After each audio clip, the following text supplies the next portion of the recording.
تبلیغ کے احباب کے پرانے خدا کرے دو چار یہاں موجود ہوں. دنیا میں سب سے مشکل کام ان کے لیے چپ رہنا ہے. اب تو جب میں نے سولی پہ چڑھ ہی گیا ہوں تو پھر اب کیا خطرہ ہے. سب سے مشکل کام. بولتے بولتے بولتے ایسی عادت پڑ جاتی ہے کہ مجھے ڈر ہے کہ جب منکر نکیر آئیں گے تو جب پوچھیں گے من ربک تو وہ کہیں گے قریب قریب بیٹھیے بیان سے 2.5 گھنٹے کا بیان سے. کیا ہے یہ کیا ہے یار.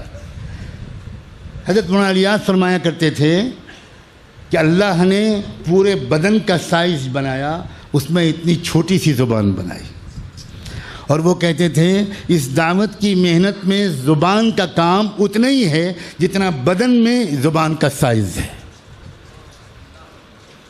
بالکل الٹ گیا معاملہ. سب سے زیادہ زبان ہی کا استعمال ہے, اور یہ جو کچھ فساد ہو رہا ہے یہ اسی وجہ سے ہو رہا ہے.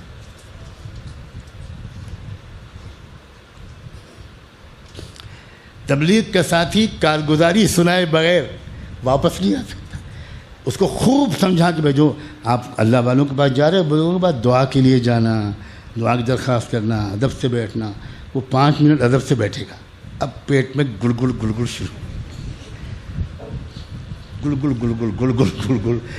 اب بے چین ہے کہ یار یہ کیا ہے, یہ چپ بیٹھے رہو. وہ حضرت ذرا دعا فرمائیے گا. جی انشاءاللہ حضرت ماشاء اللہ جماعتیں خوب کام کر رہی ہیں, ماشاء اللہ ہماری جماعت وہاں گئی. لو ہماری جماعت وہاں گئی تھی, اب شروع ہو گیا, اب شروع ہو گیا, اب بیان سنیں گے وہ حضرت. جی جی جی جی جی ماشاء اللہ ماشاء اللہ, جی اللہ قبول فرمائے. اب اللہ قبول فرمائے انہوں نے اس لیے کہا تھا کہ بھائی بس کرو بھائی. وہ کہا حضرت وہ امریکہ کی جماعت کی کارگزاری آئی تھی ابھی اورنگ آباد کے اجتماع میں, وہ ابھی فلاں وہ جاپان میں یہ ہوا فلاں. استغفر اللہ, کیا ہے بھائی. میں بہت درد کے ساتھ کہہ رہا ہوں بھائی, میں نے 40 سال کام میں وقت لگایا ہے, پلا ہوں اسی میں. ہم نے کبھی نہیں دیکھا اس طرح بولتے ہو, کبھی نہیں دیکھا. خاموش بھائی. زبان کا زیادہ استعمال کرنا خیر کے لیے وہ مہلک ہے, تو پھر خیر کے علاوہ مباح موضوعات پر بولنا وہ تو یقیناً مہلک ہے. اور مباح سے آگے بڑھ کر حرام چیزوں میں داخل ہو جانا, اس کے بغیر وہ رہ ہی نہیں سکتا جس نے مباح چیزوں میں زبان کا زیادہ استعمال کیا ہو. امام غزالی نے لکھا ہے جو مباحات میں زیادہ بولے گا وہ حرام محرمات میں بول کر رہے گا.